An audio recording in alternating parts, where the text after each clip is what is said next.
Hello everyone, hope you are doing very well. ये है हमारा पार्ट 4 ऑफ चैप्टर 7, जिसके अंदर हम इलस्ट्रेशन 7 और practical question 2 and 4 cover up करने वाले हैं। ये हमारा लास्ट पार्ट होगा इस चैप्टर का।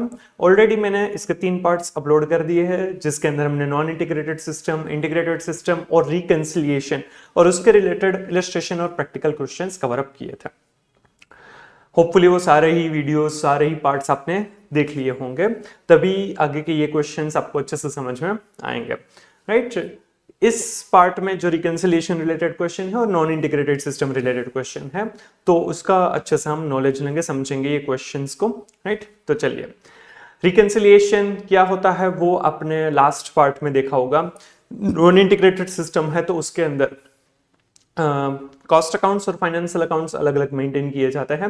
नॉन इंटीग्रेटेड सिस्टम में जो बैलेंस शीट आइटम्स है उसको मेंटेन करने के लिए कॉस्ट लेजर कंट्रोल अकाउंट या फिर जनरल लेजर एडजस्टमेंट अकाउंट बनाया जाता है, जबकि फाइनेंशियल अकाउंट्स जो है वो अलग से ही मेंटेन किया जाएगा। तो कॉस्ट अकाउंट्स में सिर्फ कॉस्टिंग के रिलेटेड चीजें होंगी।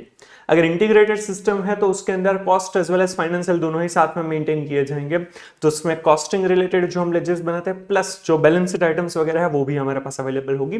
तो उसी तरीके से उसका अकाउंटिंग किया जाएगा।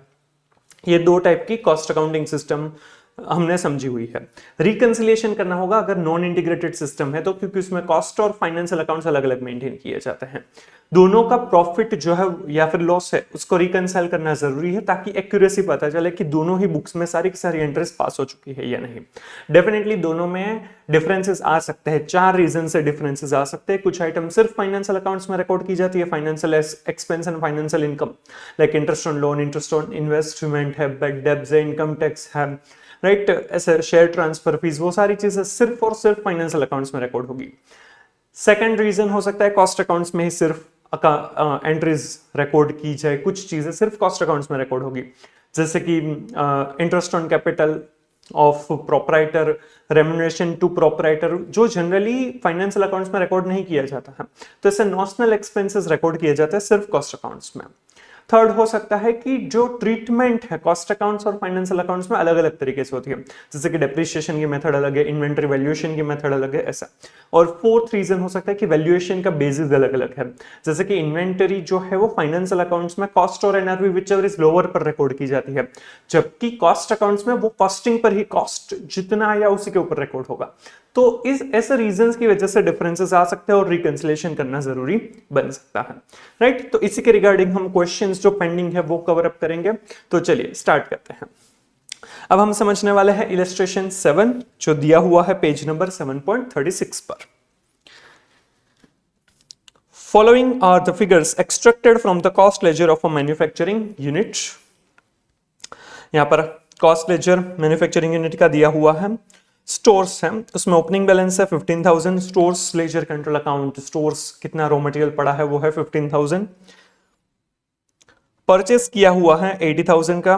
ट्रांसफर फ्रॉम डब्ल्यूआईपी, मतलब कि जो डब्ल्यूआईपी में दिया था उसमें से रिटर्न मिला है कितना, 40,000। ट्रांसफर फ्रॉम डब्ल्यूआईपी है। इश्यू टू डब्ल्यूआईपी, डब्ल्यूआईपी को इश्यू कितना किया था, 80,000।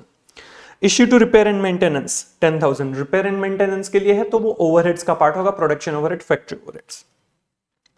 Sold as a special cash at cost, 5,000 rupees का रॉ मटेरियल सेल कर दिया, बट एट कॉस्ट इसमें से कुछ हमने कमाया नहीं है।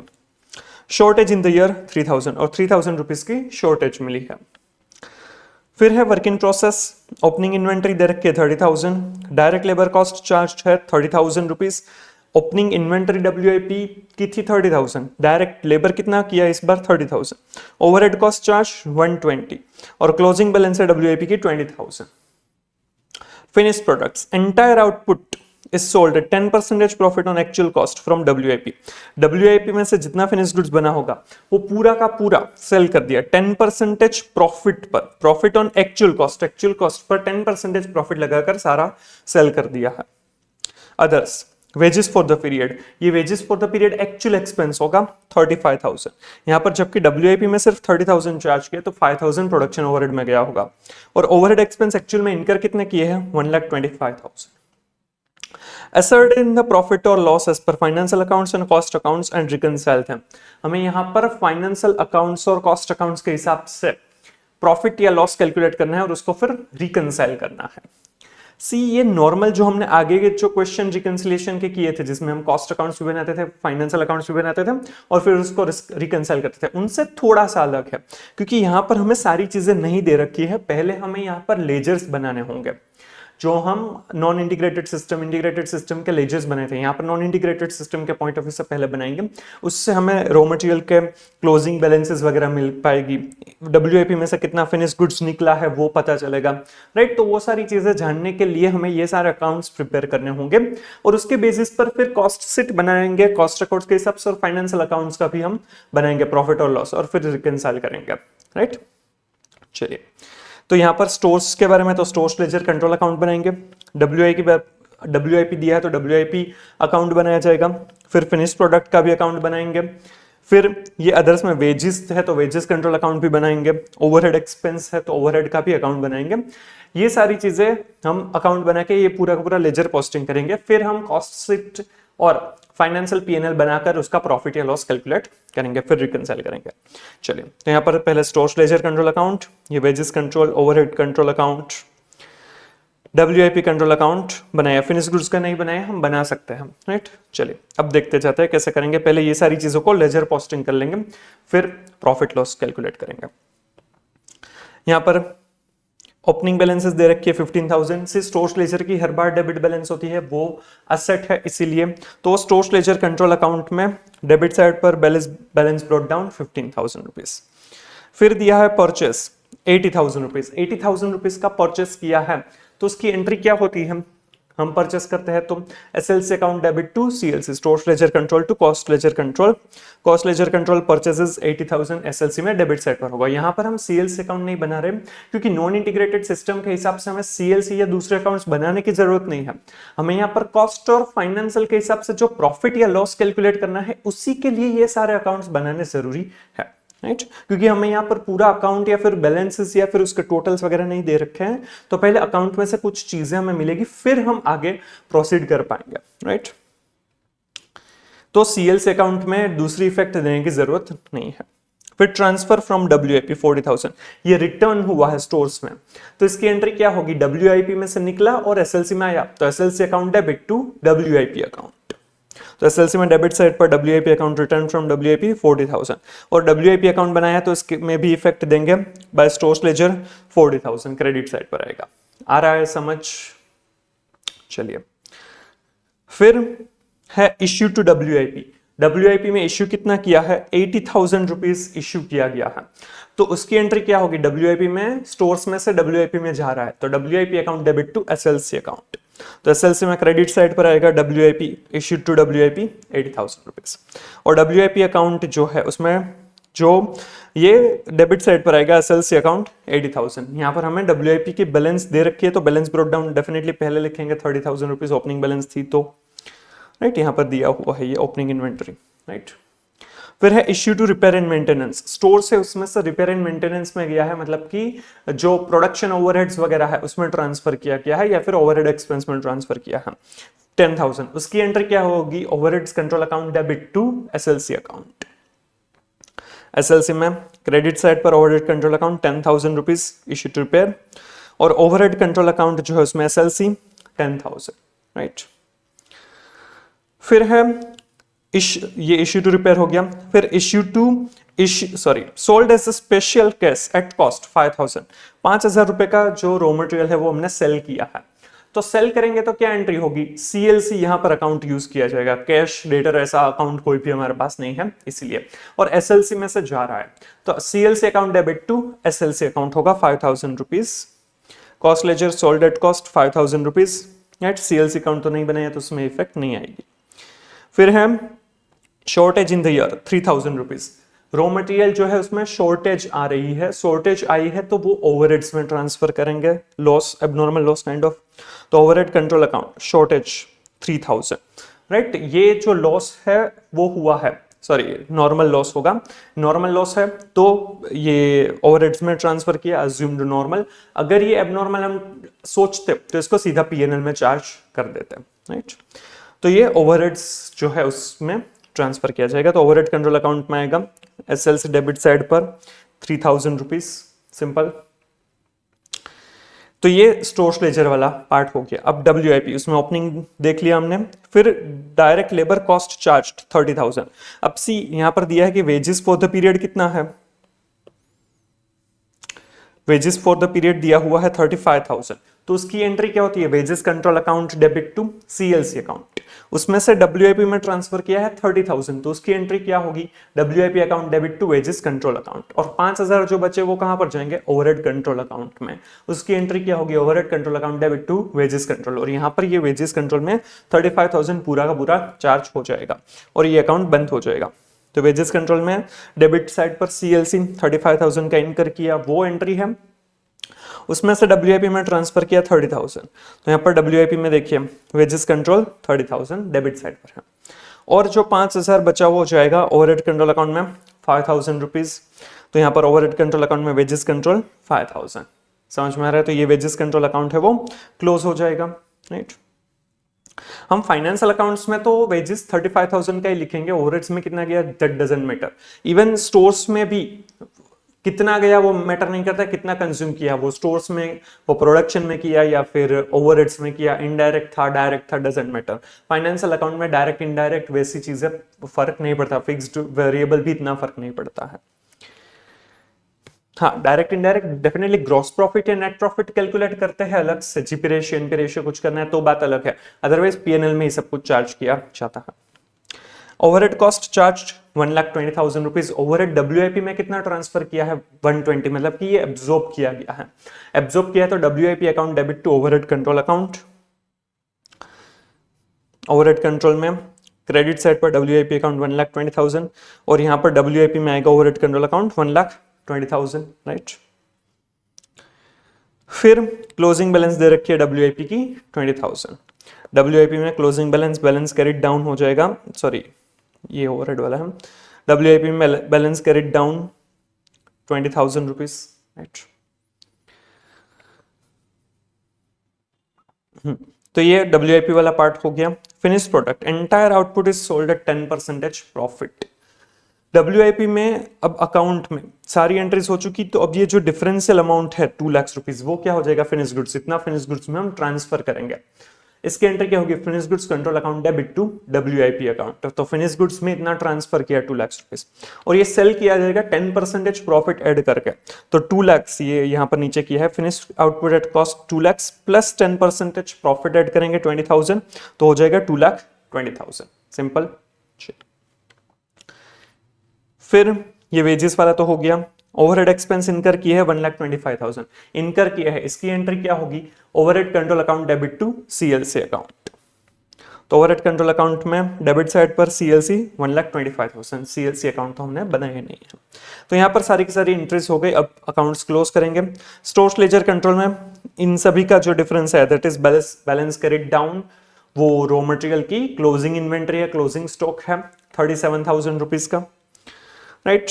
फिर वेजेस कंट्रोल हो गया था। ओवरहेड कंट्रोल में ये बैलेंस कैरिड डाउन 23,000, यहाँ पर 1,20,000 एब्जॉर्ब किए और 1,43,000 जो है वो इनकर किए हैं, मतलब कि ये क्या हो गया, अंडर एब्जॉर्ब्ड ओवरहेड्स है। अंडर एब्जॉर्ब्ड ओवरहेड्स यहाँ पर है 23,000 रुपीज। फिर WIP अकाउंट भी क्लोज हो चुका था, राइट। अब हमें कॉस्टिंग के हिसाब से और फाइनेंशियल अकाउंट्स के हिसाब से प्रॉफिट और लॉस जो है वो कैलकुलेट करना है। सबसे पहले statement of profit as per costing records. तो कॉस्टिंग रिकॉर्ड्स में कितना हमने एक्सपेंसेस किया वो देखेंगे। चलिए, तो देखिए स्टोर्स लेजर, अब यहाँ पर जो हमने लेजर्स बनाए हैं वहां से हमें पता चलेगा। स्टोर्स लेजर कॉस्ट शीट जो होता है उसमें रॉ मटेरियल कंजम्पशन होता है कि कितना कंज्यूम किया, मतलब कि WIP में कितना गया। तो देखिए 80,000 है वो इश्यू किया था WIP में और 40,000 रिटर्न आया है। तो इन दोनों का डिफरेंशियल अमाउंट है 40,000 रुपीज, उतना ही एक्चुअल में हमने कंज्यूम किया है। तो कॉस्टिंग में रॉ मटेरियल कंजम्पशन आएगा 40,000। सी बाकी हम कैसे करते थे कॉस्ट शीट में, सीधा opening balances plus purchase during the year plus purchase related expenses minus closing stock. But यहां पर हमें WIP में कितना इश्यू किया है वही दिया है, तो उसी के हिसाब से करेंगे, क्योंकि बाकी के एडजस्टमेंट भी अदरवाइज हमें करने पड़ते हैं, जैसे कि ओवरहेड में कितना ट्रांसफर किया, कितना सेल कर दिया है, कितना हमें शॉर्टेज मिला, उसका भी एडजस्टमेंट करना होगा, जो एट द एंड यही बनेगा 40,000 रुपीज, राइट। तो उतना एक्सपेंस हुआ है रिगार्डिंग रॉ मटेरियल। फिर रॉ मटेरियल के बाद होता है वेजेस, तो वेजेस WIP में कितने ट्रांसफर किए हैं 30,000 रुपीज, तो उतना हम ऐड करेंगे। वेजेस जो है वो होगा 30,000 रुपीज, राइट। तो प्राइम कॉस्ट मिल जाएगा 70,000 रुपीज, राइट। फिर प्रोडक्शन ओवरहेड हमने एब्जॉर्ब कितना किया है वो कंसिडर करना होगा WIP में, तो हमने एब्जॉर्ब किया है 1,20,000 रुपीज, तो यहां पर आएगा 1,20,000 रुपीज, राइट। इनकर जितना भी किया हो, एब्जॉर्ब कितना किया है वही कॉस्ट शीट में कॉस्ट माना जाता है, तो वर्क्स कॉस्ट हो जाएगा 1,90,000 rupees. Works cost, factory cost, फिर उसमें मतलब ये ग्रॉस फैक्ट्री कॉस्ट या ग्रॉस वर्क्स कॉस्ट कहते हैं इसे, उसमें हम ओपनिंग और क्लोजिंग WIP की इफेक्ट देते हैं। ओपनिंग और क्लोजिंग WIP हमें दिया हुआ है, ओपनिंग WIP है 30,000 और क्लोजिंग WIP है 20,000। ओपनिंग WIP प्लस होती है, क्लोजिंग WIP माइनस होती है, तो ओपनिंग WIP 30,000 ऐड करेंगे और क्लोजिंग WIP को माइनस करेंगे 20,000 को, तो हमारा कॉस्ट ऑफ फिनिश गुड्स हो जाएगा 2 लाख रुपीज। इसे हम कॉस्ट ऑफ प्रोडक्शन भी कह सकते हैं, सॉरी, कॉस्ट ऑफ प्रोडक्शन भी कह सकते हैं। फिर जनरली उसमें पहले कहेंगे फैक्ट्री कॉस्ट या वर्क्स कॉस्ट, उसमें जनरली हम क्वालिटी कंट्रोल कॉस्ट है, प्राइमरी पैकेजिंग कॉस्ट है, R&D कॉस्ट है, या फिर एडमिनिस्ट्रेशन रिलेटेड टू प्रोडक्शन है, या फिर कोई भी रिकवरी हुई है तो उसे माइनस करते हैं, उससे हमें मिलता है कॉस्ट ऑफ प्रोडक्शन। उसमें हम ओपनिंग और closing stock of finish goods को एडजस्ट करते हैं, बट ये सारी चीजें हमें नहीं दी गई है, तो यही क्या है कॉस्ट ऑफ गुड्स सोल्ड। और एडमिनिस्ट्रेशन और सेलिंग डिस्ट्रीब्यूशन ओवरहेड्स के बारे में भी हमें नहीं बोला गया है, तो यही हमारा कॉस्ट ऑफ सेल्स हो जाएगा। और प्रॉफिट हमें बोला है 20,000 रुपीज, तो हो जाएगा सेल्स 2,20,000 का, तो प्रॉफिट है 20,000 रुपीज। समझ में आ रहा है? चलिए अब फाइनेंशियल अकाउंट्स के हिसाब से P&L बनाते हैं। इसमें जो एक्चुअल इनकर किया है वो आपको लिखना होगा, राइट। यहाँ पर एब्जॉर्प्शन वगैरह चीजें नहीं होती कि WIP में कितना ट्रांसफर किया, वो कंसिडर नहीं किया जाता है फाइनेंशियल अकाउंट्स में। तो यहाँ पर सबसे पहले मटेरियल का ओपनिंग बैलेंस कितना था?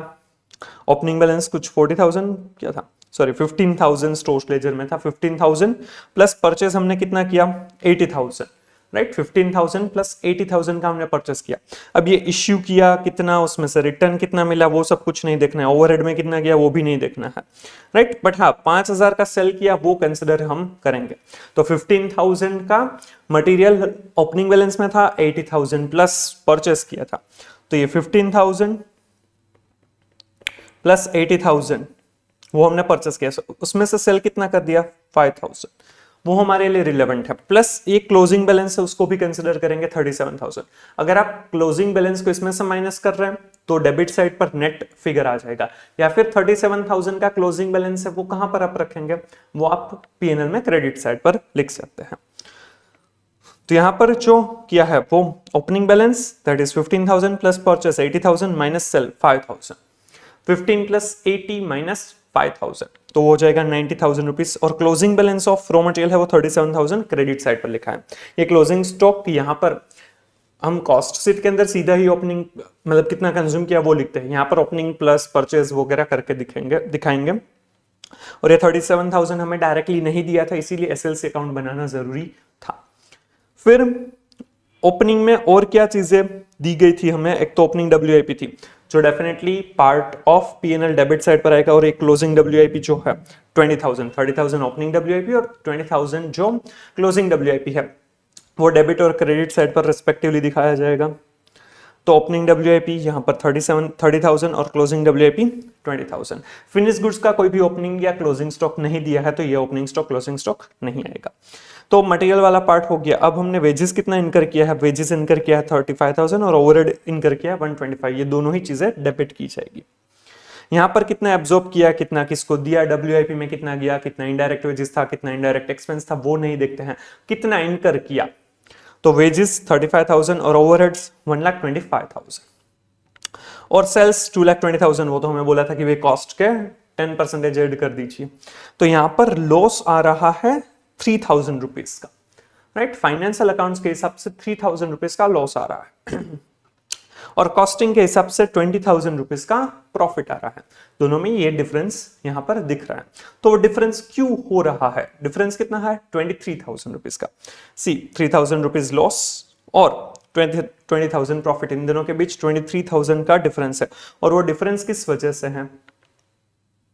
ओवरहेड्स की वजह से, अंडर एब्जॉर्ब्ड ओवरहेड्स है, राइट। 23,000 रुपीज का, क्योंकि इनकर किया 143 और एब्जॉर्ब किया 120, मतलब कि आपने कॉस्टिंग में कम दिखाया है 23,000 रुपीज का ओवरहेड्स, और उसी वजह से यहाँ पर डिफरेंस आ रहा है। एक्चुअल में उन्होंने लिखा है ओवर एब्जॉर्ब, बट एक्चुअल में ये ओवर एब्जॉर्ब्ड नहीं है, कम एब्जॉर्ब किया है।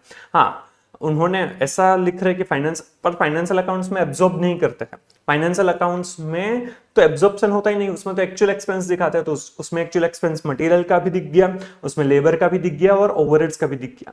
बट कॉस्ट अकाउंट्स में हमने कम एब्जॉर्ब किया है, एब्जॉर्ब सिर्फ 120 किया है, जबकि एक्चुअल एक्सपेंस किया है 143। तो यहां पर ओवर एब्जॉर्ब नहीं आना चाहिए, अंडर एब्जॉर्ब होना चाहिए। और ये अंडर एब्जॉर्ब्ड है, मतलब कि फाइनेंशियल अकाउंट्स से अगर हम स्टार्ट कर रहे हैं 3,000 रुपीज लॉस आ रहा है, तो फाइनेंशियल अकाउंट्स में ज्यादा दिखा दिया है। फाइनेंशियल अकाउंट्स में ऑलरेडी एक्सपेंस जो है वो ज्यादा दिखा दिया है, तो उसे रिवर्स करेंगे। तो रिवर्स करेंगे तो वो प्रॉफिट में प्लस होगा। यहाँ पर प्रॉफिट को नेगेटिव में दिखाया, मतलब कि लॉस दिखाया है, तो उसमें प्लस करेंगे 20,000 रुपीज, सॉरी 23,000 रुपीज जो ओवर अंडर एब्जॉर्प्शन है, तो हमें मिल जाएगा profit as per cost accounts 20,000। अगर हम कॉस्ट के हिसाब से करते तो क्या होता कि 20,000 रुपीज का प्रॉफिट होता, बट हमने ऑलरेडी 23,000 रुपीज का जो कॉस्ट है वो नहीं दिखाया है, कम दिखाया है। तो इसमें से प्रॉफिट में से माइनस करते हैं 23,000 रुपीज, तो हमें मिल जाता 3,000 रुपीज, राइट। तो ये 3,000 रुपीज का लॉस मिल जाता है इस पर फाइनेंशियल अकाउंट्स। समझ में आ रहा है? ये 23,000 रुपीज का अंडर एब्जॉर्ब्ड ओवरहेड्स है, उसी की वजह से ये डिफरेंस आ रहा है, राइट। यहां पर ये ओवर एब्जॉर्ब नहीं होगा, अंडर एब्जॉर्ब्ड होगा, क्योंकि ये अंडर एब्जॉर्प्शन किया है, राइट। कम दिखाया है, कम इन एब्जॉर्ब किया है in financial in cost accounts, come absorb किया है इन कॉस्ट अकाउंट्स, राइट। इसी की वजह से डिफरेंस आ रहा है। हाँ, डेफिनेटली अगर हम ऐसा देखने जाएंगे तो ये मटेरियल में और डायरेक्ट वेजेस में डिफरेंस दिखेगा, प्लस ये ओवरहेड्स में भी डिफरेंस दिखेगा। इन सभी का टोटल करेंगे तो 23,000 ही आएगा। देखना है कैसा, देखिए यहां पर हमने मटेरियल जो है कितना लिखा है, 90,000 डेबिट किया है और 37,000। तो पहले तो 90,000 और 37,000 का डिफरेंस हम निकालेंगे। 90,000 में से 37,000 अगर हम माइनस करेंगे तो ये हो जाएगा 53,000, हाँ 53,000 7 प्लस 3, यस 53,000 का डिफरेंस है। तो फाइनेंशियल अकाउंट्स में 53,000 रुपीज का मटेरियल कॉस्ट दिखाया, जबकि कॉस्ट अकाउंट्स में कितना दिखाया है 40,000। तो यहां पर पहले आया 13,000 का डिफरेंस मटेरियल में, फिर वेजेस यहां पर दिखाया 30,000, जबकि यहां पर दिखाया 5,000। तो 5,000 वेजेस में डिफरेंस आया। देखिए जो 5,000 है, 53,000 मटेरियल किस में 53,000 दिखाया फाइनेंशियल में, और कॉस्ट में कितना है 40,000। तो कॉस्ट में 13,000 रुपीज कम दिखाए हैं। वेजेस कॉस्ट में कितना दिखाया 30,000 और 35,000 दिखाया फाइनेंशियल में। तो यहाँ पर 5,000 कम दिखाए हैं financial accounts, sorry cost accounts में 5,000 कम दिखाए हैं।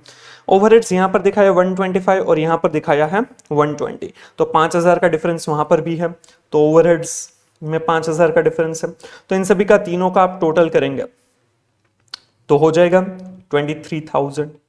तो 23,000 रुपीज अंडर एब्जॉर्ब्ड है, मतलब कि कॉस्ट अकाउंट में कम दिखाया है ये तीनों, इतना 23,000, और उसी वजह से डिफरेंस आ रहा है। समझ में आ रहा है? ये तीनों ही चीजें ओवरहेड्स में ट्रांसफर कर दी थी हमने, जो हमने ये अकाउंट बनाया है उसमें।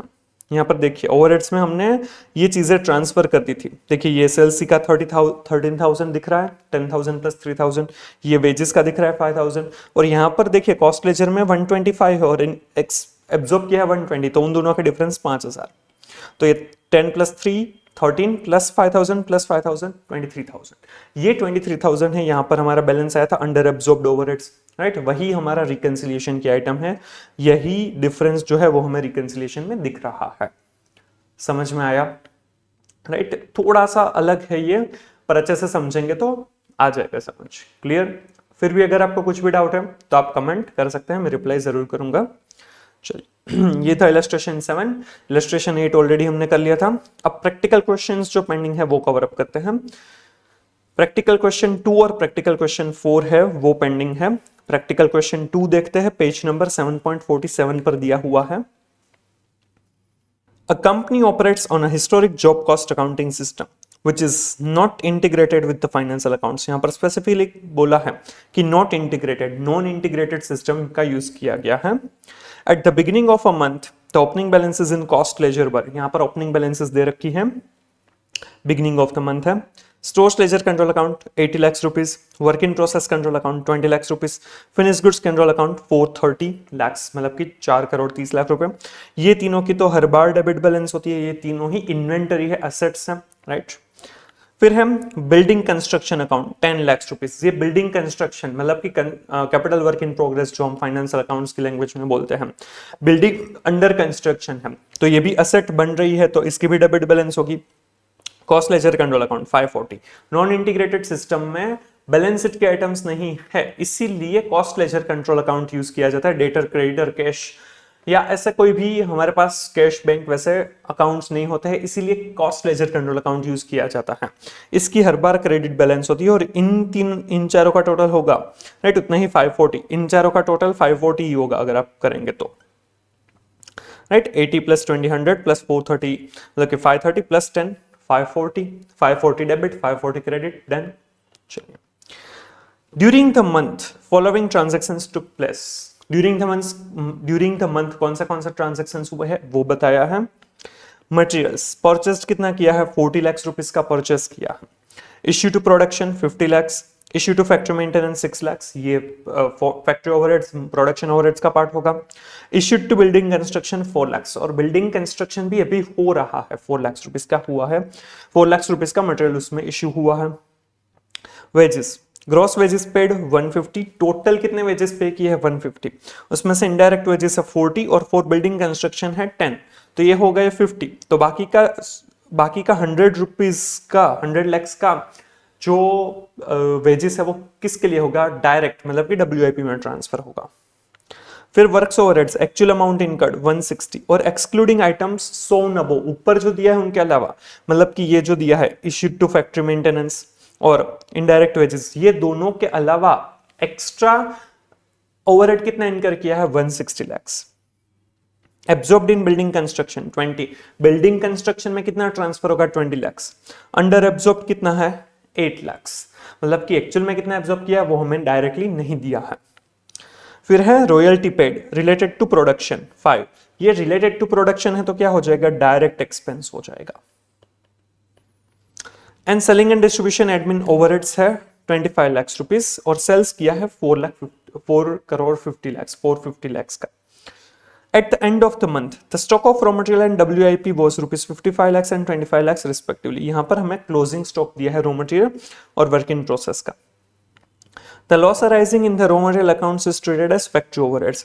अगर रॉ मटेरियल में कोई भी लॉस मिलता है तो उसे फैक्ट्री ओवरहेड्स का पार्ट माना जाएगा, मतलब कि नॉर्मल लॉस ट्रीट किया जाएगा। The building under construction was completed during the month। Building under construction है वो ड्यूरिंग द मंथ कंप्लीट हो चुका, मतलब कि वो बिल्डिंग बन चुका, पहले कैपिटल वर्क इन प्रोग्रेस था, अब वो प्रॉपर्टी प्लान एंड इक्विपमेंट बन चुका है। तो यहाँ पर हमारे पास प्रॉपर्टी प्लान एंड इक्विपमेंट या फिर बिल्डिंग अकाउंट नहीं होगा तो उसे कहां पर ट्रांसफर करेंगे, कॉस्ट लेजर कंट्रोल अकाउंट में, क्योंकि पहले ही बोला कि बैलेंस शीट की जो आइटम्स नहीं है वो कहां पर जाएगी, CLC कॉस्ट लेजर कंट्रोल में। तो बिल्डिंग अंडर कंस्ट्रक्शन था वो बिल्डिंग बन गया, फिर वो कहां पर चला जाएगा, वो CLC account. Company's gross profit margin is 20% on sales। Gross profit margin कितना है 20% on sales। Prepare the relevant control accounts to record the above transactions in the cost ledger of the company। हमें necessary control accounts बनाने हैं ये transactions को record करने के लिए, नॉन इंटीग्रेटेड सिस्टम है इसीलिए। यहाँ पर अब नेसेसरी अकाउंट्स कौन से होंगे वो तो जैसे जैसे करते जाएंगे वैसे पता चलेगा। बाकी जिसकी भी ओपनिंग बैलेंसेस दे रखी है वो तो हम बना ही देंगे, उसके अलावा वेजेस कंट्रोल ओवरहेड अकाउंट वैसे बनेंगे, right. Costing P&L, cost of sales, finish goods, वो सारे अकाउंट्स हम बनाएंगे, राइट। चलिए ये सोल्व करते हैं। पहले तो ये सारे जो अकाउंट्स हमें बनाए गए हैं, राइट, डेबिट जितनी भी ओपनिंग बैलेंसेस दे रखी है उतने अकाउंट्स हम बना लेंगे। मैं यहाँ पर शॉर्ट में लिखूंगा समझाने के लिए, पर आपको अच्छे से लिखना चाहिए, SLC अकाउंट, और यहां पर सब कुछ होगा राइट, वो होगा रुपीज इन लैक्स, क्योंकि आपको सब कुछ रुपीज इन लैक्स से दिया हुआ है, राइट। SLC अकाउंट है, फिर WIP अकाउंट, फिर फिनिश गुड्स कंट्रोल अकाउंट, फिर बिल्डिंग कंस्ट्रक्शन अकाउंट है,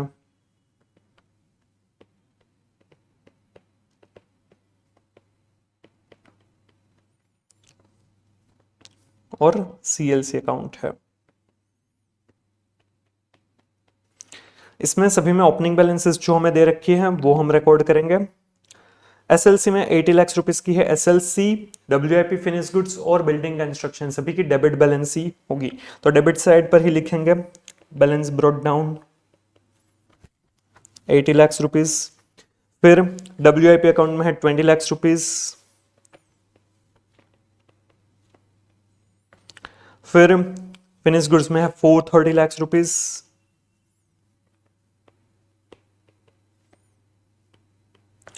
और जो बिल्डिंग कंस्ट्रक्शन अकाउंट है उसमें है 10 लाख रुपीस। और जो कॉस्ट लेजर कंट्रोल अकाउंट है उसमें है 540, और ये क्रेडिट बैलेंस होती है कॉस्ट लेजर कंट्रोल अकाउंट में। तो यहां पर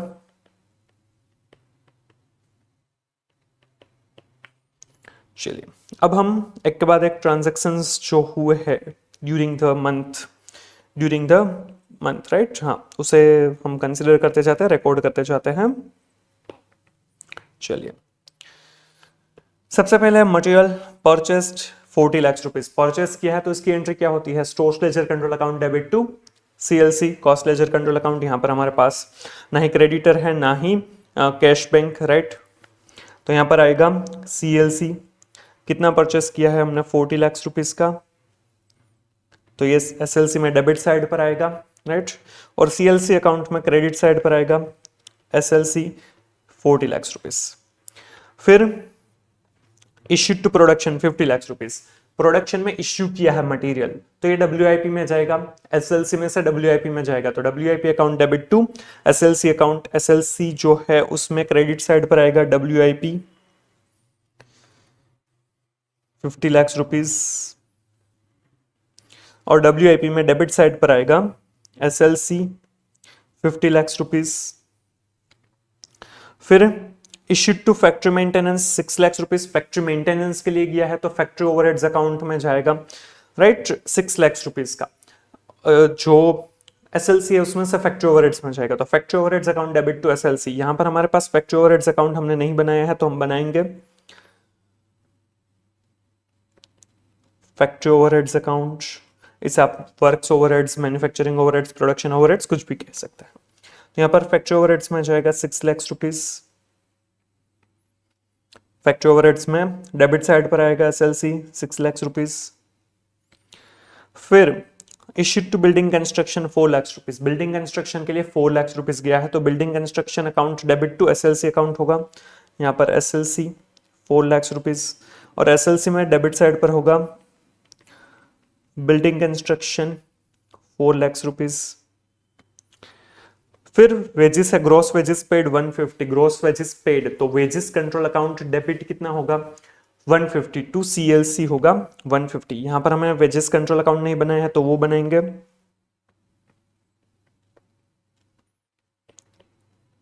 वेजेस कंट्रोल अकाउंट, उसमें यहां पर CLC में जाएगा 150 लैक्स, और CLC अकाउंट में क्रेडिट साइड पर आएगा वेजेस कंट्रोल अकाउंट 150, राइट। फिर उसमें हमें बोला गया है कि भाई इनडायरेक्ट वेजेस है 40 लैक्स, और तो इनडायरेक्ट वेजेस 40 लैक्स तो वो फैक्ट्री ओवरहेड्स में जाएगा, तो factory overheads account debit to wages control account,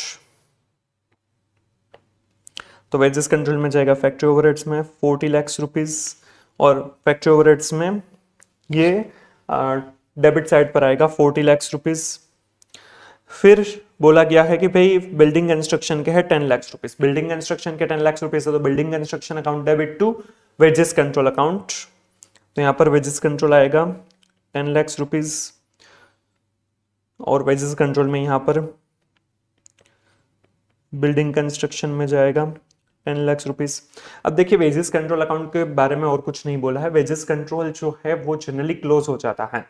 इसमें ऑलरेडी 50 लाख रुपीस तो वेजेस कंट्रोल में जितना इनकर किया तो उसमें से 50 लाख तो हमने अलोकेट कर दिया। अब बाकी के जो 100 लाख रुपीस है वो क्या हो जाएंगे, WIP में ट्रांसफर हो जाएंगे क्योंकि वो डायरेक्ट वेजेस होंगे। तो ये अकाउंट क्लोज हो जाएगा, ये WIP में जाएगा। एंट्री क्या होगी, WIP टू वेजेस कंट्रोल। तो वेजेस कंट्रोल में ये 100 लाख क्रेडिट कर दिया। अब WIP में डेबिट करेंगे wages control 100 lakh rupees, right. चलिए तो यहाँ पर वेजेस कंट्रोल वाला पार्ट हमारा कंप्लीट हो चुका। फिर है actual amount incurred. Works overheads में एक्चुअल अमाउंट इनकर्ड है 160। आगे जो मटेरियल लेबर है उसके अलावा कई चीजें हैं इनकर किया है। तो factory overheads control account debit to CLC account हो जाएगा। CLC में क्रेडिट साइड पर फैक्ट्री ओवरहेड्स 160 और फैक्ट्री ओवरहेड्स में डेबिट साइड पर 160 CLC अकाउंट।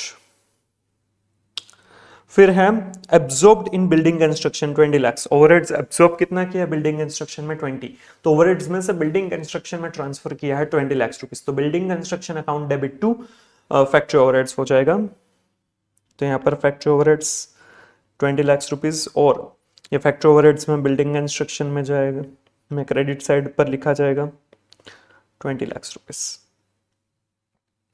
और यहाँ पर हमें बोला है अंडर एब्जॉर्ब्ड है 8 लाख रुपीस। 8 लाख रुपए का अंडर एब्जॉर्ब्ड है। अंडर एब्जॉर्ब मतलब कि एक्सपेंस इनकर ज्यादा किया है पर इतना एब्जॉर्ब नहीं किया गया है। तो एब्जॉर्प्शन कम है, क्रेडिट साइड पर ये डिफरेंस दिखेगा। इसको PNL में ट्रांसफर करेंगे। Costing PNL account debit to factory overheads होगा इसकी एंट्री। तो यहाँ पर जो फैक्ट्री ओवरहेड्स है राइट वहां पर दिखाया जाएगा कॉस्टिंग PNL। ये जनरली थोड़ी सी लाइन छोड़कर लास्ट में लिखना चाहिए। कॉस्टिंग PNL में जाएगा 8 लाख रुपीस, अंडर एब्जॉर्ब्ड है इसीलिए। तो यहां पर हम कॉस्टिंग PNL भी बना लेते हैं।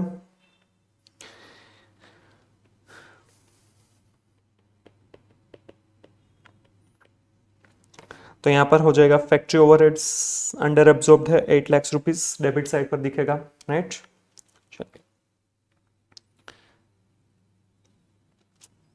पहले इसमें जो चीजें दे रखी है वही हम लिख देते हैं, फिर अकाउंट्स क्लोज करेंगे जहां जहां पर पता चलेगा। वैसे वेजेस कंट्रोल हमने कर लिया क्योंकि वो सिंपल हर बार वैसे ही होता है। Royalty paid related to production 5 lakh, ये हो जाएगा डायरेक्ट एक्सपेंस। अब डायरेक्ट एक्सपेंस इनकर किया है तो उसकी एंट्री क्या होगी, डायरेक्ट एक्सपेंस मतलब कि royalty account debit to CLC account. और फिर वो कहां पर चार्ज किया जाएगा, WIP में।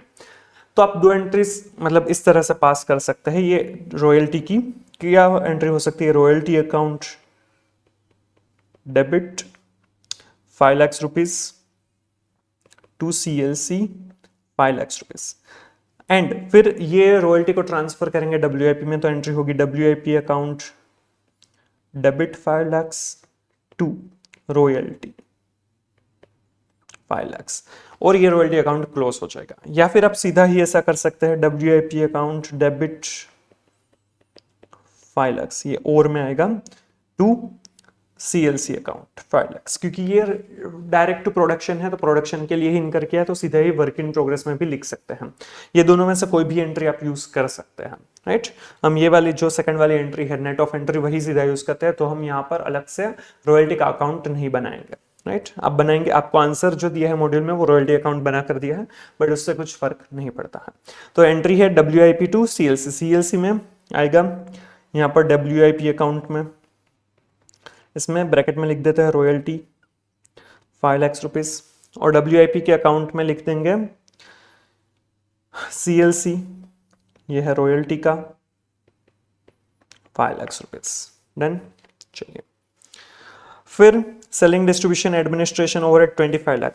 सेलिंग डिस्ट्रीब्यूशन ओवरहेड्स कितना इनकर किया है, 25 लाख रुपीस। और यहाँ पर उसके एब्जॉर्प्शन के बारे में कुछ नहीं बोला है तो पूरा का पूरा एब्जॉर्ब भी हो गया होगा। जब भी सेलिंग डिस्ट्रीब्यूशन ओवरहेड जो है वो इनकर करते हैं तो एंटर क्या होती है, selling distribution administration overhead account debit to CLC account. Selling distribution overhead admin overheads का हमने अकाउंट नहीं बनाया तो वो बनाते हैं।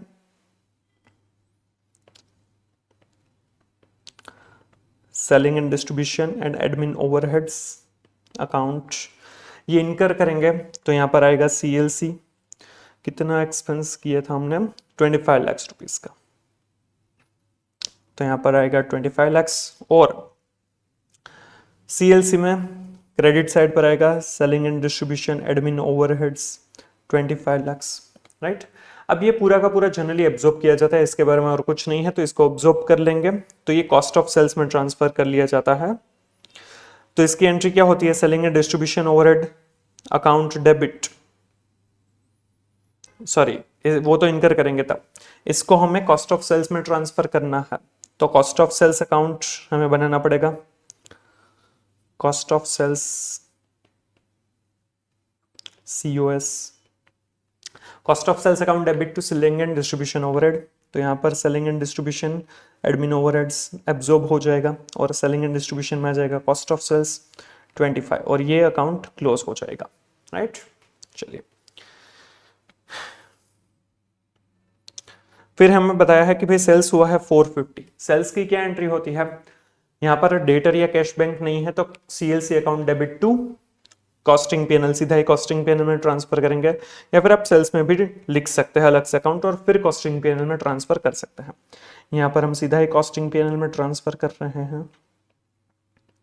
सेल्स का है ये 450 लाख और कॉस्टिंग PNL में क्रेडिट साइड पर आएगा CLC, सेल्स है ये 450, राइट। चलिए अब ये हमारा जो टेबल दिया था वो कंप्लीट हो गया। अब हम ये पैराग्राफ में से सारी एंट्रीज कर लेते हैं। At the end of the month the stock of raw material and WIP was 55 lakhs and 25 lakhs respectively. Stock of raw material और WIP at the end of the month, ये closing stock दिया है। Raw material का है 55 लाख्स और WIP का है 25 लाख्स। ये ऑलवेज डेबिट बैलेंस होता है और क्रेडिट साइड पर ये डिफरेंस लिखा जाता है, राइट। तो यहाँ पर बैलेंस कैरिड फॉरवर्ड दिखा देंगे और लास्ट में लिखना चाहिए ये balance carried down carried forwarded. जो स्टॉक का रॉ मटेरियल का है वो 55 लाख्स है और WIP का जो है राइट वो 25 लाख्स है, राइट। वो हमने दोनों में क्रेडिट साइड पर लिख लिया लास्ट में। फिर है the loss arising in the raw material accounts is treated as factory overheads. अगर कुछ भी लॉस मिलता है तो वो फैक्ट्री ओवरहेड्स में आएगा। सी यहाँ पर हमें स्टॉक लेजर में और कोई एंट्रीज नहीं है तो इसको अगर हम ये अकाउंट को क्लोज करेंगे तो इसमें हमें कुछ डिफरेंस मिलेगा और वो जो डिफरेंस है वो फैक्ट्री ओवरहेड्स में ट्रांसफर किया जाएगा। स्टॉक लेजर में और कोई एंट्रीज नहीं है, ओपनिंग क्लोजिंग सब कुछ दे दिया है, तो जो डिफरेंशियल अमाउंट है वो हमारा लॉस होगा।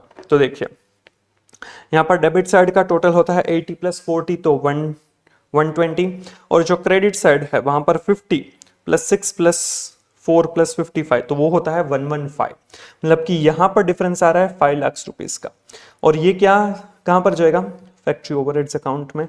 लॉस हो रहा है 5 लाख रुपीस का, यहाँ पर 120 और यहाँ पर भी 120 और ये 5 लाख रुपीस का लॉस हुआ हो जाएगा फैक्ट्री ओवरहेड्स। तो फैक्ट्री ओवरहेड्स अकाउंट में हम लिखेंगे SLC 5 लाख रुपीस, सिंपल। चलिए तो यहाँ पर ये हमारा SLC अकाउंट भी क्लोज हो गया और उसकी इफेक्ट भी आ गई।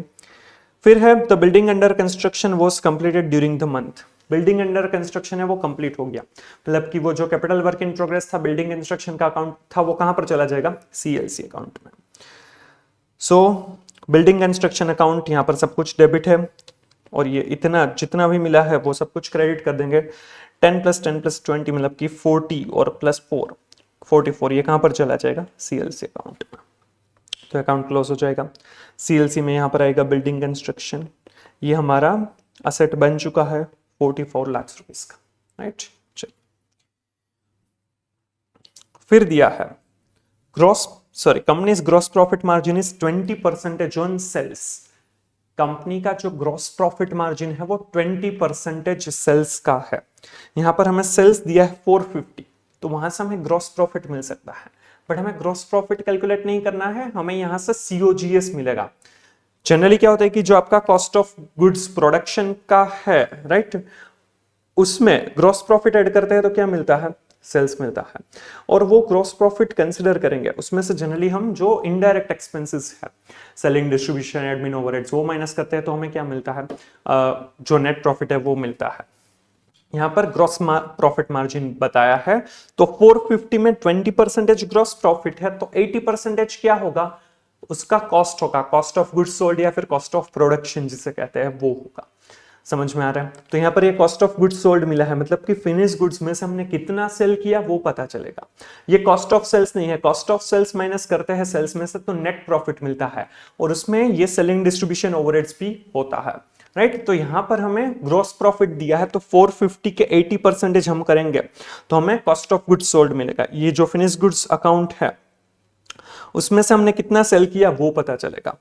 तो वो कहां पर ट्रांसफर होता है, वो कॉस्ट ऑफ सेल्स अकाउंट में ट्रांसफर होता है। कितना होगा, 450 लैक्स जो सेल किया उसके 80%। ये इंपॉर्टेंट पॉइंट है, ये अलग है थोड़ा सा, इसमें गलती होने के चांसेस होते हैं। तो ये हो जाएगा 360 लैक्स रुपीस, 450 के 80%। ये कॉस्ट ऑफ सेल्स में ट्रांसफर किए जाएंगे। इतना हमारा सेल हुआ है 360, उसमें 25 जो है वो सेलिंग डिस्ट्रीब्यूशन ओवरहेड वो माइनस करेंगे ग्रॉस प्रॉफिट में से, तब हमें मिलता है net profit, actual profit, right. और दूसरे भी अगर कोई भी अंडर एब्जॉर्ब्ड ओवरहेड्स ऐसी चीजें भी हो जाएगी, राइट। चलिए, तो ये 360, ये एक पॉइंट अलग है जो आगे के कोई क्वेश्चन में नहीं आया है, इसे टिक करके कर लीजिएगा, राइट। चलिए, अब हमारी सारी की सारी एंट्रीज हो चुकी है, अब हम अकाउंट्स को क्लोज करेंगे। तो WIP अब हमें क्लोज करना है, पर यहां पर हमें ये चीज ध्यान में रखनी होगी कि यहां पर देखिए SLC मतलब मटेरियल आ गया, वेजेस आ गया, ये रॉयल्टी डायरेक्ट एक्सपेंस आ गया, बट ओवरहेड्स नहीं आया है। तो ओवरहेड्स एब्जॉर्प्शन वाला बाकी है, तो पहले फैक्ट्री ओवरहेड्स वाला जो अकाउंट है उससे हमें क्लोज करना होगा। तो देखिए, फैक्ट्री ओवरहेड्स में सारी की सारी एंट्रीज हो चुकी है कि भाई कितना कितना इनकर किया, जो डेबिट साइड पर दिख रहा है उसमें से बिल्डिंग कंस्ट्रक्शन का कितना गया और कितना अंडर एब्जॉर्ब्ड है वो दे दिया। तो जो डिफरेंशियल अमाउंट मिलेगा वो WIP में ट्रांसफर किया जाएगा। तो डेबिट साइड पर है 6 + 40 + 160 + 5 211, उसमें से 28 रुपीज माइनस करेंगे तो हो जाएगा 183। ये जाएगा WIP अकाउंट में, राइट। ये खास ध्यान में रखना है, WIP अकाउंट को पहले क्लोज मत कर दीजिएगा वरना प्रॉब्लम होगी। तो यहां पर आएगा फैक्ट्री ओवरहेड्स में 183 लाख रुपीस, राइट, इतने एब्जॉर्ब किया। अब ये पूरा का पूरा डेबिट हमारा हो चुका है। अब WIP अकाउंट को क्लोज करेंगे। यहाँ पर ये जो WIP अकाउंट को हम क्लोज करेंगे उसमें क्या होगा कि ये जो डिफरेंशियल अमाउंट है वो जाएगा फिनिश गुड्स कंट्रोल अकाउंट में, मतलब कि कितना फिनिश गुड्स इस बार हमें प्रोडक्शन, ओके, फिनिश गुड्स हमें कितना मिला। तो 20 यहाँ पर है +50 +100 +5 +183, तो 358 इसका टोटल हो रहा है। उसमें से हम 25 माइनस करेंगे तो 333 लैक्स का फिनिश गुड्स हमें मिला है, जो हम फिनिश गुड्स अकाउंट में डेबिट साइड पर लिखेंगे WIP। इसकी एंट्री होती है finish goods control account debit to WIP account 333। इतना फिनिश गुड्स हमारा बना है, प्रोडक्शन कंप्लीट हुआ है। अब ये 333 में 430 प्लस करेंगे और जितना हमने सेल किया 360 वो माइनस करेंगे तो हमें फिनिश गुड्स का क्लोजिंग स्टॉक मिलेगा जो है 403। ये बैलेंस कैरिड फॉरवर्ड और ये अकाउंट क्लोज हो जाएगा। बिल्डिंग कंस्ट्रक्शन भी क्लोज हो जाएगा। CLC का बाद में देखते हैं, पहले बाकी के कोई अकाउंट्स है तो वो क्लोज करेंगे। कॉस्टिंग PNL में भी बाद में। कॉस्ट ऑफ सेल्स, ये कॉस्ट ऑफ सेल्स में से जितना हमने सेल किया वो जाएगा कॉस्टिंग PNL अकाउंट में 360 + 25, तो ये 385 जो है वो कॉस्टिंग PNL में जाएगा। ये अकाउंट क्लोज हो गया। कॉस्टिंग PNL में डेबिट साइड पर आएगा कॉस्ट ऑफ सेल्स 385, और यहाँ पर कॉस्टिंग PNL में भी कुछ बाकी नहीं है तो 385 + 8 - 450, तो यहाँ पर क्या होगा 57 लाख रुपीस का प्रॉफिट आ रहा है जो हम CLC अकाउंट में ट्रांसफर करेंगे। CLC में जो है वो क्रेडिट साइड पर लिखा जाएगा कॉस्टिंग PNL 57 लाख। अब इसमें टोटल करेंगे, इसमें क्रेडिट बैलेंस आएगा तो क्रेडिट साइड का टोटल ज्यादा होगा 540 + 40 + 150 + 160 + 30 + 57 - 450 - 44, तो हो जाएगा 483 लाख का डिफरेंस आ रहा है। ये बैलेंस कैरिड फॉरवर्ड हो जाएगा और ये अकाउंट भी क्लोज हो जाएगा। तो सारे के सारे अकाउंट्स यहाँ पर हमारे क्लोज हो चुके हैं। अब ये सही है या नहीं ये देखने के लिए एक चेक ये हो सकता है कि जितनी भी डेबिट बैलेंसेस हैं वो और क्रेडिट बैलेंसेस उन दोनों का टोटल सेम होना चाहिए। तो यहाँ पर 483 लाख रुपीस जो है वो CLC में डिफरेंस है, सीएलसी की बैलेंस है, क्रेडिट बैलेंस, जनरली उसके अलावा कोई भी क्रेडिट बैलेंस नहीं है। तो ये 483 में से हम डेबिट बैलेंसेस माइनस करते जाए, एसएलसी में है 55, ये क्लोजिंग बैलेंसेस माइनस करनी है, वो ध्यान में रखिएगा। फिर डब्ल्यूआईपी में है 25 और फिनिश गुड्स में है 403, तो ये हो गया जीरो, और किसी में तो बैलेंस है ही नहीं, right. FOH, building construction, wages control, costing, PNL, STD, किसी में नहीं है। तो सिर्फ एसएलसी, डब्ल्यूआईपी और फिनिश गुड्स की हमने बैलेंसेस का टोटल किया, उसका टोटल जो है वो सीएलसी की क्रेडिट बैलेंस जितना ही हो रहा है। सिंपल, तो ये हमारा आंसर सही है। यहाँ पर ट्रायल बैलेंस आपको पूछा नहीं है क्वेश्चन में, राइट, अदरवाइज हम बना सकते हैं, आंसर में दिया हुआ है। चलिए देन, तो ये था हमारा प्रैक्टिकल क्वेश्चन 2, थोड़ा सा अलग है, इंटरेस्टिंग है, डिफिकल्ट लग सकता है, 2-4 पॉइंट्स अच्छे हैं। क्लियर? फिर भी समझ में नहीं आया हो कुछ भी तो आप कमेंट कर सकते हैं। चलिए, प्रैक्टिकल क्वेश्चन 3 ऑलरेडी कर लिया है। प्रैक्टिकल क्वेश्चन 4 एक हमारा बाकी है, जो अब हम यहाँ पर कवर अप करते हैं, ये इतना डिफिकल्ट नहीं है। The following information is available from the financial books of a company having a normal production capacity of 60,000 units for the year ended on 31st March. यहाँ पर हमें एक कंपनी के बारे में इंफॉर्मेशन दी है फाइनेंशियल बुक्स में से, जिसकी कैपेसिटी कितनी है 60,000 units for the year ended on 31st March.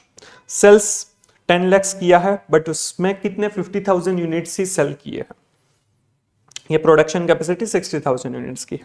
There was no opening and closing stock of finished units, कोई भी ओपनिंग या क्लोजिंग स्टॉक नहीं है, मतलब कि 50,000 ही बनाए थे और 50,000 ही सेल कर दिए, मतलब कि यहाँ पर कैपेसिटी है वो फुल्ली यूटिलाइज्ड नहीं हो रही है। कैपेसिटी 60,000 यूनिट्स की है और प्रोडक्शन करके सेल कितना किया है 50,000 आउट ऑफ 60,000, मतलब कि पूरी की पूरी कैपेसिटी यूटिलाइज नहीं हो रही है।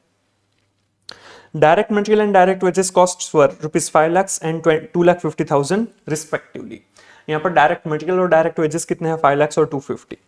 Actual factory expense were rupees 150 of which 60% are fixed. ये 1,50,000 में से 60% है वो फिक्स्ड है और 40% है वो variable. Actual administration expense were rupees 45,000 which are completely fixed. 45,000 है एडमिन ओवरहेड्स, वो पूरा का पूरा फिक्स्ड है।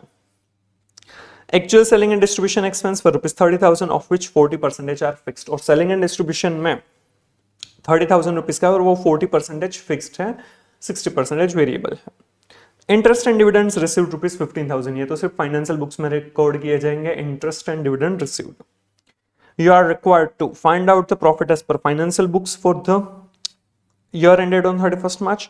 Prepare the cost sheet and ascertain the profit as per cost accounts for the year ended on 31st March, assuming that indirect expenses are absorbed on the basis of normal production capacity. Indirect expenses मतलब कि overheads है वो normal production capacity के basis पर absorb किए जाते हैं। ये normal production capacity ये fixed overheads के लिए है। Fixed overheads जो है वो normal production capacity मतलब कि 60,000 units के हिसाब से absorb किए जाते हैं। वेरिएबल तो जो एक्चुअल में हुआ है वही होगा। और prepare statement reconciling profit on by financial and cost, मतलब कि पहले फाइनेंशियल के हिसाब से प्रॉफिट कैलकुलेट कीजिए, फिर कॉस्ट के हिसाब से कैलकुलेट कीजिए और फिर उसे रिकंसाइल कीजिए, राइट। चलिए, बहुत ही सिंपल है। फाइनेंशियल अकाउंट्स वाला तो बहुत ही सिंपल है। ये जो सारे एक्सपेंसेस, इनकम, सेल वगैरह दे दिए, बस रिकॉर्ड कर दो, डेबिट क्रेडिट कर दो, कुछ नहीं है। चलिए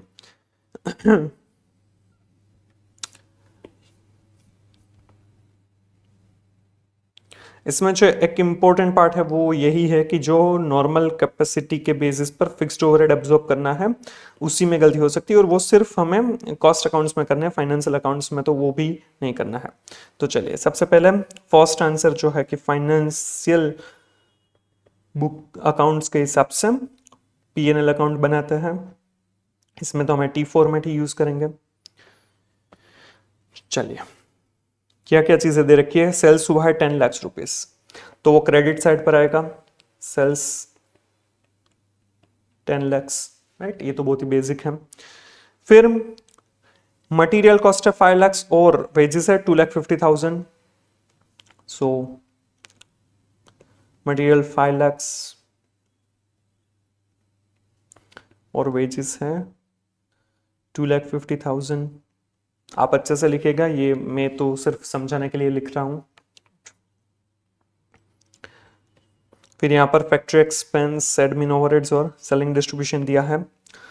फैक्ट्री एक्सपेंस, फैक्ट्री ओवरहेड्स है 150। यहाँ पर फिक्स्ड वेरिएबल हमें नहीं देखना है, फाइनेंशियल अकाउंट्स में ये सारी चीजें नहीं होती है, कितना हुआ बस वही लिखो। तो फैक्ट्री ओवरहेड्स है 150। फिर एडमिन ओवरहेड्स है 45,000 और सेलिंग डिस्ट्रीब्यूशन है 30,000। Administration overhead 45,000, selling overheads 30,000। Interest and dividends received rupees 15,000 और इंटरेस्ट एंड डिविडेंड रिसीव मतलब कि इनकम क्रेडिट साइड पर आएगा।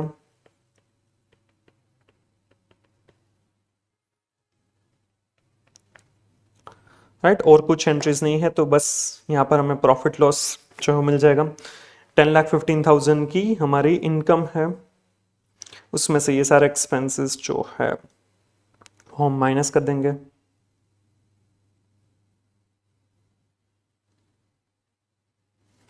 तो ये प्रॉफिट आएगा 40,000 रुपीज का प्रॉफिट आएगा फाइनेंशियल अकाउंट्स के हिसाब से। सिंपल। चलिए अब कॉस्ट शीट बनाते हैं। कॉस्ट शीट जो है उसमें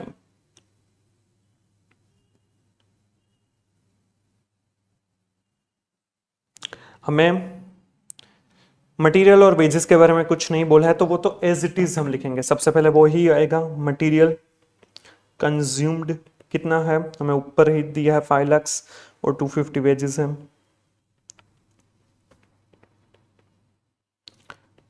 उसके बारे में कुछ इंफॉर्मेशन नहीं है, तो एज इट इज लिख देंगे। इन दोनों का टोटल 7,50,000 ये हो जाएगा हमारा प्राइम कॉस्ट। उसमें हम फैक्ट्री ओवरहेड्स ऐड करेंगे। अब फैक्ट्री ओवरहेड्स में हमें क्या बोला है कि फैक्ट्री एक्सपेंस है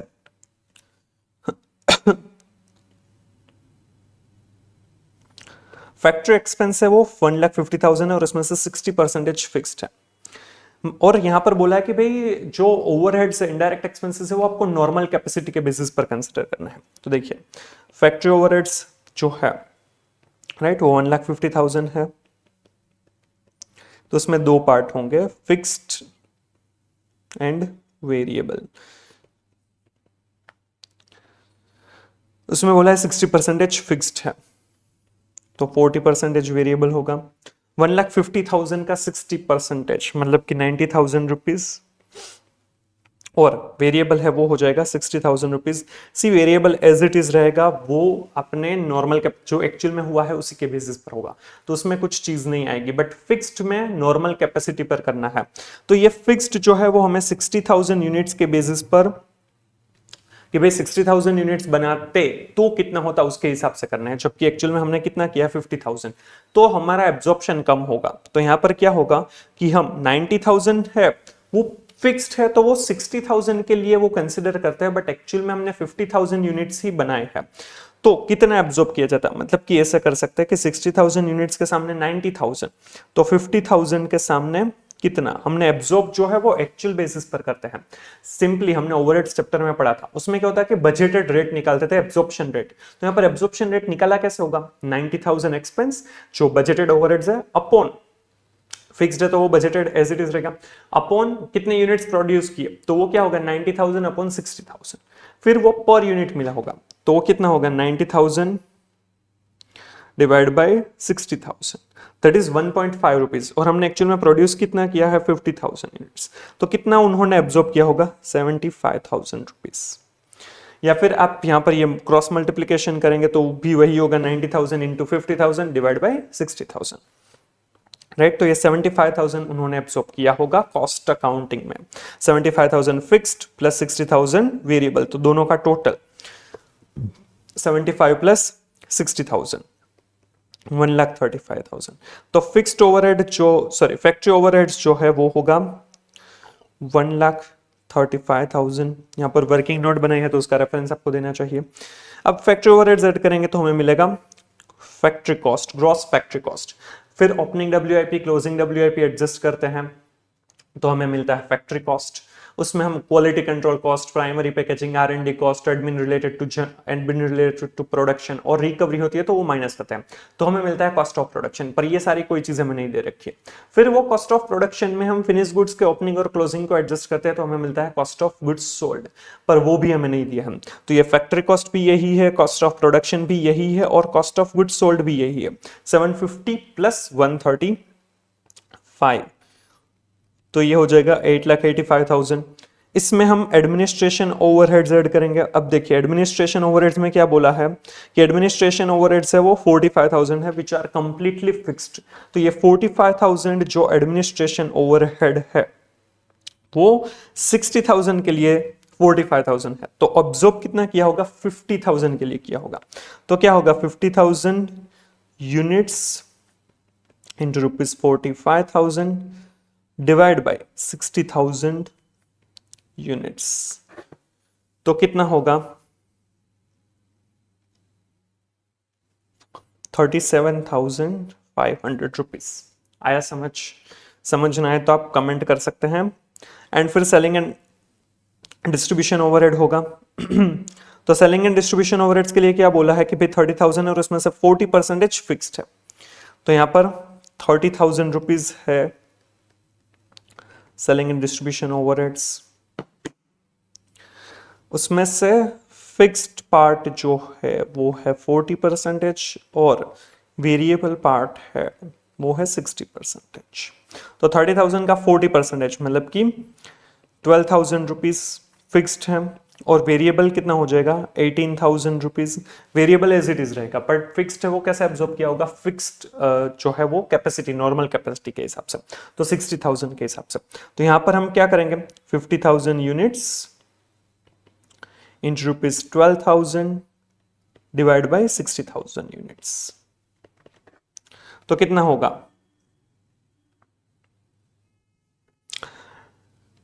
10,000 रुपीज और ये 18,000, इन दोनों का टोटल 28,000 रुपीज जो है वो अब्सॉर्ब किया जाएगा। वर्किंग नोट बनाए हैं तो उसका रेफरेंस, इन तीनों का हम टोटल करेंगे 8,85,000 प्लस 37,500 प्लस 28,000 तो हो जाएगा 9,50,500 रुपीज। 9,50,500 हो जाएगा कॉस्ट ऑफ सेल्स। और हमने जो सेल्स किया है वो कितना है 10 लाख रुपीज का सेल्स है, तो 10 लाख का सेल्स और इन दोनों का जो डिफरेंस है वो क्या हो जाएगा प्रॉफिट, तो ये 49,500 रुपीज का प्रॉफिट होगा। Simple right. अब इसका रिकंसिलिएशन करेंगे।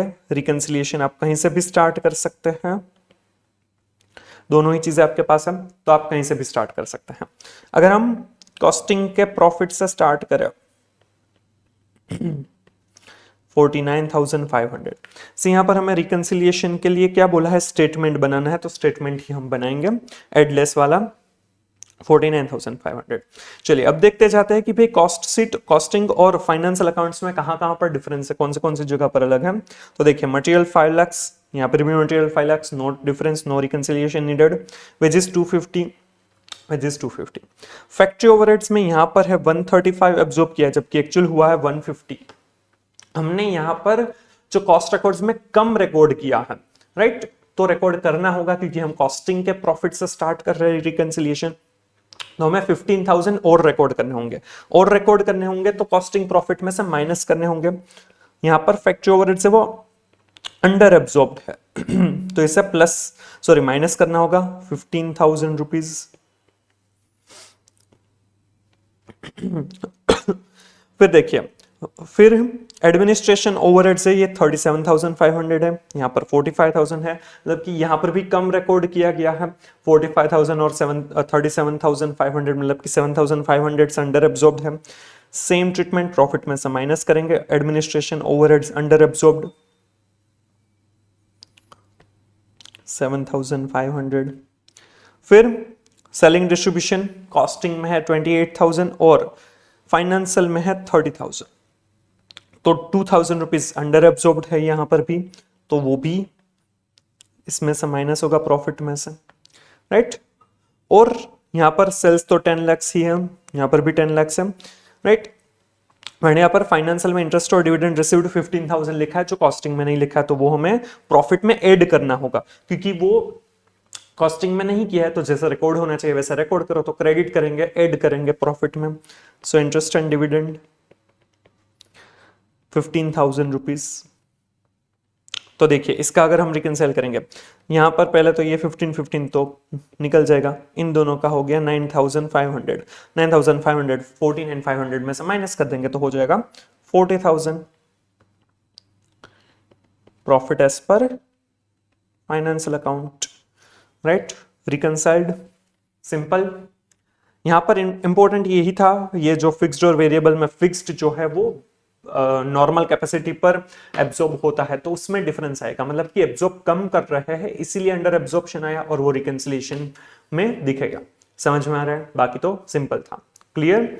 तो यहां पर ये हमारा प्रैक्टिकल क्वेश्चन 4 कंप्लीट होता है। प्रैक्टिकल क्वेश्चन 5 ऑलरेडी हमने कवर अप कर लिया है। तो यहां पर ये सारे के सारे मॉड्यूल के क्वेश्चन, सारे के सारे concepts of this chapter 7 cost accounting system complete होता है। होपफुली आपको अच्छे से समझ में आ गए होंगे, राइट। नेक्स्ट हम चैप्टर 8 जो है यूनिट एंड बैच कॉस्टिंग वो कवर अप करेंगे मॉड्यूल में से। तो stay tune for the same. अगर आपको ये वीडियो अच्छा लगा है तो please like and share the video, comment if you have any doubt, suggestion और reviews, and please subscribe the channel. Already मैंने बाकी के जो 6 चैप्टर्स है वो भी अपलोड कर दिए है कॉस्टिंग के, तो मॉड्यूल 1 हमारी यहाँ पर कंप्लीट हो जाती है। और ऑडिट जो है, जो आपका पेपर 5 है ग्रुप 2 का, उसके भी सारे के सारे चैप्टर्स मैंने ऑलरेडी यूट्यूब चैनल पर अपलोड कर दिए हैं, फ्री में अवेलेबल है। आईसीआई मॉड्यूल में से कवर अप किए 55 to 60 आवर्स में, तो वो भी आप देख सकते हैं अगर आपको नहीं पता है तो। Thank you so much.